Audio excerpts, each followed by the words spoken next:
Hello guys, কেমন আছো তোমরা সবাই? আশা করি তোমরা সবাই অনেক অনেক ভালো আছো। তো চলে আসলাম একটা নতুন ব্লগ নিয়ে। তো চলো কোথায় যাচ্ছে এটা মার মুখ থেকেই শুনে নিই। সকাল সকাল উঠেছি, ষষ্ঠীর জল উঠিয়েছি, সবাইকে ষষ্ঠীর জল দিয়েছি।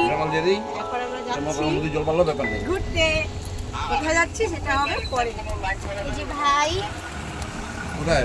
চলো আমরা পৌঁছতে প্রায় 1 ঘন্টার মতন লাগবে। তো আমরা যাচ্ছি আলিপুরদুয়ার পার হয়ে। এটা জায়গাটার নাম হলো মাঝের ডাবরি। ষষ্ঠী, এই যে আমাদের ষষ্ঠী সুতো, এই যে ভাইয়ের হাতে ষষ্ঠী সুতো, বাবার হাতে ষষ্ঠী সুতো।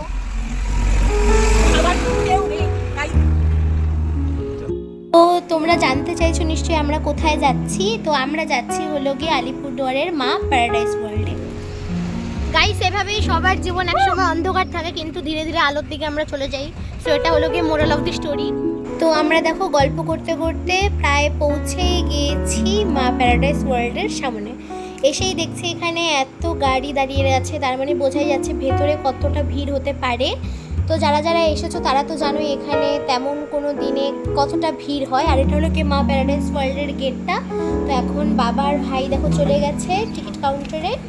তো যারা যারা এসেছো তারা তো নিশ্চয়ই জানো মা প্যারাডাইস ওয়ার্ল্ডে কী কী অ্যাক্টিভিটিস করার জন্য রয়েছে। আর যারা জানো না তাদেরকে বলছি, এখানে তোমরা বাচ্চাদেরকে নিয়েও যেতে পারো। এখানে বাচ্চাদের খেলার মতন অনেক জায়গা রয়েছে, অনেক জিনিস রয়েছে, প্লাস বড়োদেরও অ্যাক্টিভিটি করার জন্য অনেক কিছু রয়েছে, প্লাস স্নো ওয়ার্ল্ড রয়েছে, সুইমিং পুল রয়েছে, আরও নানা রকমের রাইডস রয়েছে। তো এখানে গেলে সারা দিনের নামে যদি যাওয়া যায় সত্যিই খুব আনন্দ হবে। আর এদিকটাতে আছে একটা রেস্টুরেন্ট, যদি আমাদের খিদে পায় তাহলে আমরা খেতেও পারি।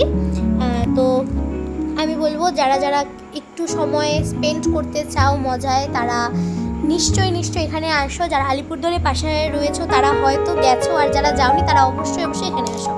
তো দেখো কথা বলতে বলতে আমরা চলে আসলাম ভেতরে। আর ভেতরেই দেখো এখানে এত সুন্দর গাড়ি প্লাস একটা ঘোড়া দাঁড়ানো করানো ছিল। আমরা এখানে দাঁড়িয়ে দাঁড়িয়ে কিছুক্ষণ ফটো তুললাম। আর এখন যেহেতু দেরি হয়ে যাচ্ছিলো তাই সোজা আমরা যাচ্ছিলাম সুইমিং পুলের দিকে। আর দেখো আশেপাশে সব রাইডসগুলো রয়েছে। ভাবছিলাম চড়বো, কিন্তু তখন টাইম ছিল না, তাই ভাবলাম যে আগে সুইমিং পুল থেকে আসি, তারপরে যদি টাইম থাকে তাহলে উঠবো। তাও এদিকে যেহেতু হাতের পাশেই একটা রাইড রয়েছিল আর ঘোড়া ছিল এখানে, আর আমার ঘোড়া খুবই পছন্দ, তাই আমি দেখো এখানে উঠে পড়েছিলাম। আর পরে ভাইও ওঠার চেষ্টা করছিল কিন্তু উঠতে পারছিল না, তাই ওকে হেল্প করছিলাম। কিন্তু তখনই আবার তাড়াতাড়ি নামতে হলো, কারণ আমার ভয় লাগছিল কেউ যদি এসে বকা দেয়, কারণ ভাই এটার মধ্যে উঠে লাফাচ্ছিল। লাফাস না।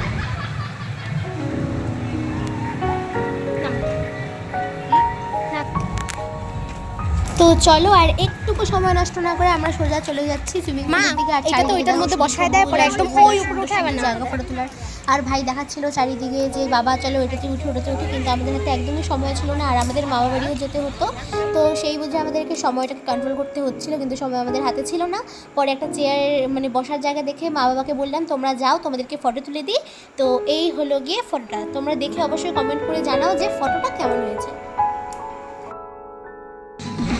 আমি সুইমিং পুলের দিকে যাচ্ছি। এদিকে ওখানে সুইমিং পুলে ছেলে মেয়েকে ছেড়ে দিয়ে এসেছি। এসে আমি আর ওর বাবা দুজনে এখানে একটু টাইম কাটাচ্ছিলাম। তো এখন এই যে ছেলেকে পাঠাবো, মেয়ে আগেই চলে গেছে ওখানে কস্টিউম পরার জন্য।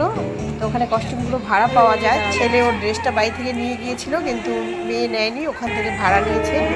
ওই যে এখন ওরা সবাই সুইমিং পুলের মধ্যে স্নান করছে।